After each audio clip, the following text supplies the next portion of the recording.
Dictation start होगी 3 second बाद। Start. Internet आधारित उपकरणों की लत को लेकर लंबे समय से चिंता जताई जाती रही है। पूर्णविराम। खासकर स्मार्टफोन और सोशल मीडिया मंचों का चलन बढ़ने के बाद किशोरों और युवाओं में इसकी लत की वजह से अनेक शारीरिक मानसिक विकृतियां चिन्हित की गई हैं। विराम। इन विकृतियों के उपचार के लिए दुनिया भर के विशेष अस्पतालों में अलग से विभाग तक खोल दिए गए हैं। विराम।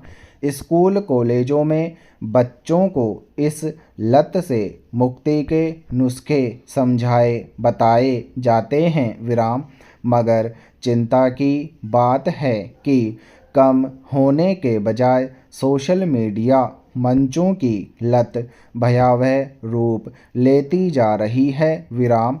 एक नए अध्ययन में बताया गया है कि बहुत सारे युवा सोशल मीडिया पर अपने किसी चित्र या टिप्पणी पर मिली पसंद धूम्रपान जैसा आनंद महसूस करते हैं। विराम।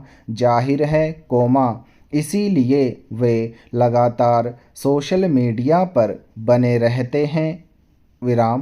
पहले के अध्ययनों से भी जाहिर है कि इससे युवाओं किशोरों में दिमाग के भीतर पैदा होने वाले आनंद के रसायन का प्रवाह बढ़ जाता है जिससे उन्हें सुख मिलता है। विराम। मगर इस सुख के चलते उनके शारीरिक और मानसिक स्वास्थ्य पर कितना बुरा असर पड़ता है युवा इसका अनुमान नहीं लगा पाते। विराम।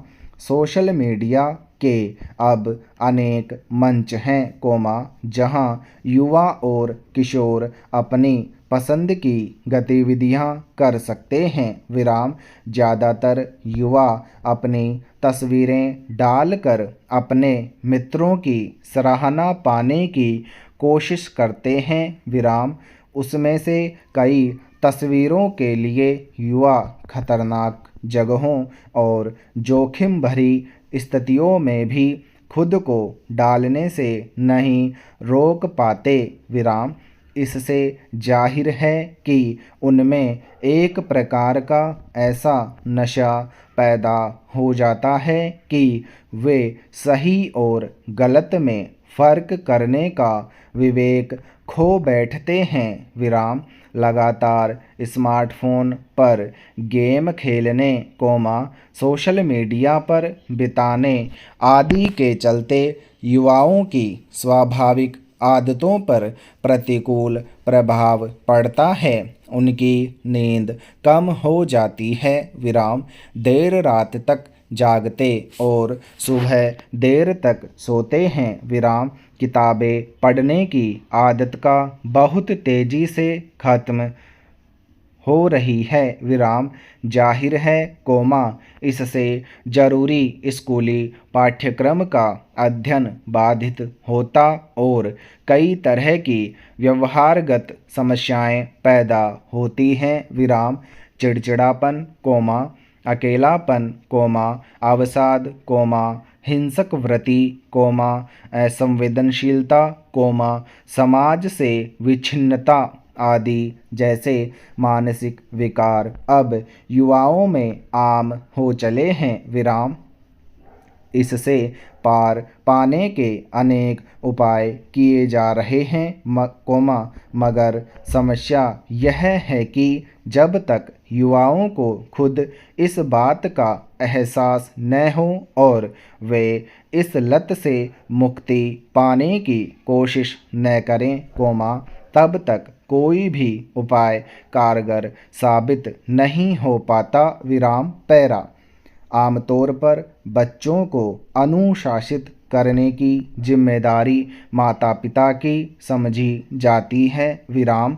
हर माता पिता चूँकि सोशल मीडिया के दुष्प्रभावों से वाकिफ़ है अपने बच्चों को इससे दूर रखने का प्रयास करता भी है, मगर चीज़ें अब इस कदर उलझ चुकी हैं कि अभिभावक भी इसके आगे हथियार डाल चुके हैं, स्कूलों की पढ़ाई लिखाई, अनेक प्रतियोगी परीक्षाओं की सामग्री इंटरनेट पर उपलब्ध हैं, सूचना का सारा संजाल अब स्मार्टफोन की तरफ केंद्रित होता जा रहा है, भुगतान, खरीदारी, मनोरंजन की सामग्री भी वही मौजूद है, इसलिए अभिभावकों के लिए यह निगरानी रख पाना मुश्किल है कि उनका बच्चा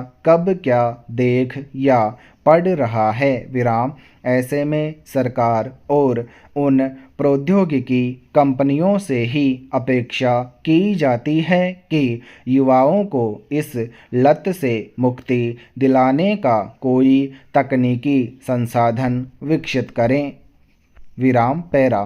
पिछले कुछ समय से स्कूली बच्चों में बढ़ती हिंसा की प्रवृत्ति निश्चित रूप से चिंताजनक है, जिस उम्र में बच्चों को पढ़ाई लिखाई और खेलकूद में व्यस्त रहना चाहिए, उसमें उनमें बढ़ती आक्रामकता एक अस्वाभाविक और परेशान करने वाली बात है, कई घटनाओं में स्कूल में पढ़ने वाले किसी बच्चे ने अपने सहपाठी पर चाकू या किसी घातक हथियार से हमला कर दिया और उसकी जान ले ली, इस संदर्भ में सवाल उठे कि आखिर वे बच्चे अपने साथ कोई घातक चीज़ लेकर कैसे स्कूल आ गए, क्या बच्चों के थैले या बस्ते की जांच का कोई नियम नहीं है, इसी के मद्देनज़र दिल्ली सरकार के शिक्षा निदेशालय ने स्कूलों को आदेश दिया है कि विद्यार्थियों के बस्ते की औचक जांच करने के लिए एक समिति बनाई जाए, साथ ही यह भी सुनिश्चित किया जाए कि विद्यार्थियों के पास ऐसी कोई सामग्री न हो, जिसका उपयोग किसी को नुकसान पहुंचाने के लिए किया जा सके, जाहिर है, इस व्यवस्था के पीछे सरकार की मंशा विद्यार्थियों के लिए सुरक्षित माहौल बनाना है, ताकि उनके बीच कोई मामूली विवाद जानलेवा हमले में न तब्दील हो जाए, अगर किसी छात्र के पास कोई हथियार नहीं रहेगा, तब गंभीर हिंसा की स्थिति नहीं बनेगी और आपसी विवाद को सुलझाने की गुंजाइश बनी रहेगी, मगर सवाल है कि जिन वजहों से बच्चों के भीतर आक्रामकता पैदा हो रही है, उससे निपटने के लिए क्या किया जा रहा है, पाठ्यक्रमों का स्वरूप, पढ़ाई लिखाई के तौर तरीके, बच्चों के साथ घर से लेकर स्कूलों में हो रहा व्यवहार, उनकी रोज़मर्रा की गतिविधियों का दायरा, संगति, सोशल मीडिया या टीवी से लेकर उसकी सोच समझ को प्रभावित करने वाले अन्य कारकों से तैयार होने वाली उनकी मनःस्थितियों के बारे में सरकार के पास क्या योजना है, बच्चों के व्यवहार और उनके भीतर घर करती प्रवृत्तियों पर मनोवैज्ञानिक पहलू से विचार किए बिना समस्या को कैसे दूर किया जा सकेगा, बच्चों के बस्ते की औचक जांच की व्यवस्था की अपनी अहमियत हो सकती है, मगर ज़रूरत इस बात की है कि बच्चों के भीतर बढ़ती हिंसा और आक्रामकता के कारणों को दूर करने को लेकर काम किया जाए। विराम। हाल ही में एक सर्वेक्षण के बाद दुनिया भर के देशों में लोकतंत्र की स्थिति पर वार्षिक विवरण जारी किया गया है। स्टॉप। समाप्त।